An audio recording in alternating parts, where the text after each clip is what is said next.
নমস্কার, bearish পান্দা Facebook পেজে আপনাদের সবাইকে স্বাগত। এই পেজে মূলত আমি যেসব ট্রেডগুলো সাধারণত নিয়ে থাকি বা নেব সেই অ্যানালাইসিসগুলো দিই। আর সেটা যদি আপনাদের ভালো লেগে থাকে তাহলে অবশ্যই পেজটাকে ফলো করবেন এবং শেয়ার করবেন। সেই সঙ্গে জানাই, আমার ভিডিও দেখে কেউ কিন্তু ট্রেড নেবেন না, কারণ আমি আমার নিজস্ব রিস্ক রেশিও মেনটেন করেই কিন্তু ট্রেডটা নিই বা নেওয়ার চেষ্টা করি। সবসময় যে ভিডিও দিলেই সেই ট্রেডটা নিই এমনটা কিন্তু নয়। সেটা আমার রিস্ক রেশিওতে না বসলে কিন্তু আমি সেই ট্রেড নিই না। আপনি বরঞ্চ এই এই ভিডিও দেখে আপনি নিজস্ব অ্যানালাইসিস করতে পারেন। সেটা যদি আপনি সেই স্টকে যদি আগে অ্যানালাইসিস করে থাকেন তাহলে সেটা আপনাকে হয়তো একটু এক্সট্রা সাপোর্ট দেবে। আপনার অ্যানালাইসিসটা কতটা ঠিক না ঠিক বা বেঠিক এইটা একটু উম হয়তো জানতে সাহায্য করবে। কিন্তু আমার ভিডিও দেখে মূলত ট্রেড নেবেন না। তো আজকে আমরা যে স্টকটা দেখব সেটা হচ্ছে টাটা মোটর প্যাসেঞ্জার্স ভেহিকেল, টিএমপিভি।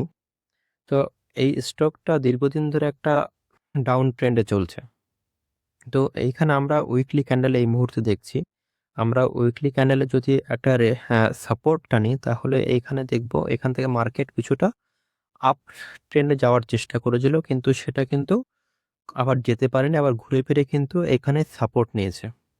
এইখানে সাপোর্ট নিয়েছে, আবার এইখানেও কিন্তু একটা ছোট্ট সাপোর্ট সে নিয়ে উপরের দিকে যাওয়ার চেষ্টা করছে। আমরা যদি ডেইলি ক্যান্ডেলে যাই তাহলে ডেইলি ক্যান্ডেলে গিয়ে দেখতে পাচ্ছি মার্কেট কিন্তু এখানে একটা সাপোর্ট নিয়েছে, আবার এইখানে কিন্তু একটা সাপোর্ট নিয়ে সে কিন্তু আবার উপরের দিকে মুভমেন্ট দিতে শুরু করেছে এবং এখানে এই যে রেড ক্যান্ডেল, যে ক্যান্ডেলটা সাপোর্ট নিয়েছিল সেই ক্যান্ডেলটাকে কিন্তু সে পুরোটাই এনগলফ করেছে। যদিও এখানে একটা গ্যাপ ডাউন হয়েছে, তো এই গ্যাপ ডাউনের এখানে ছোট্ট একটা রেজিস্ট্যান্স কাজ করবে। তো আমি অলরেডি এই ট্রেডটাতে এন্ট্রি নিয়ে নিয়েছি। আমি 343-এ এসব জায়গায় নিয়েছি। তো দেখি নেক্সট দিন কি হয়, সেই হিসেবেই দেখব। তো যদি এই রেজিস্ট্যান্স যদি সে ব্রেক করে তাহলে কিন্তু একটা ভালো মুভমেন্ট কিন্তু পাওয়া যেতে পারে। এই ক্যান্ডেলটা, এই রেড ক্যান্ডেলটার উইকস যেখানে, সেটা হবে আমার স্টপ লস। এই স্টপ লস রেখে আমি কিন্তু এটাকে যতদূর পাই চেষ্টা করব ক্যারি ফরওয়ার্ড করার। তো স্টকটা আমার কাছে ভালো লেগেছে এই জন্য, কারণ এটা একটা ভালো একটা সাপোর্টের জায়গায় এসে কিন্তু দাঁড়িয়েছে।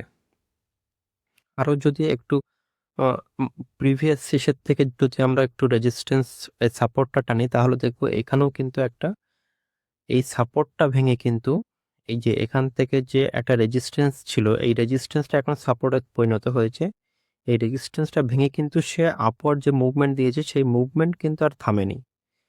তো সেইখানে এসে মার্কেট কিন্তু হল্ড করছে, তাই আমার কাছে মনে হয়েছে এইখানে একটা স্ট্রং সাপোর্ট জোন হিসেবে কাজ করতে পারে মার্কেটের জন্য, এই স্টকের জন্য। তাই আমি এইখানে কিন্তু এন্ট্রি নিয়েছি। আরও বিভিন্ন ইন্ডিকেটর সেগুলো সাপোর্ট মোটামুটি একটু বাই সিগন্যালই দিচ্ছে। তার মধ্যে স্টকাস্টিক এই আরএসআই একটা, যেটা একটু বাই সিগন্যাল দিচ্ছে।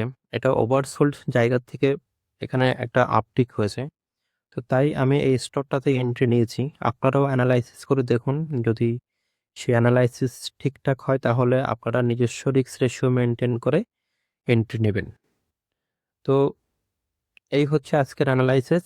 আরেকবার সবাইকে রিকোয়েস্ট করছি, যদি ভিডিও অ্যানালাইসিসগুলো ভালো লেগে থাকে তাহলে অবশ্যই পেজটাকে ফলো করবেন। ধন্যবাদ।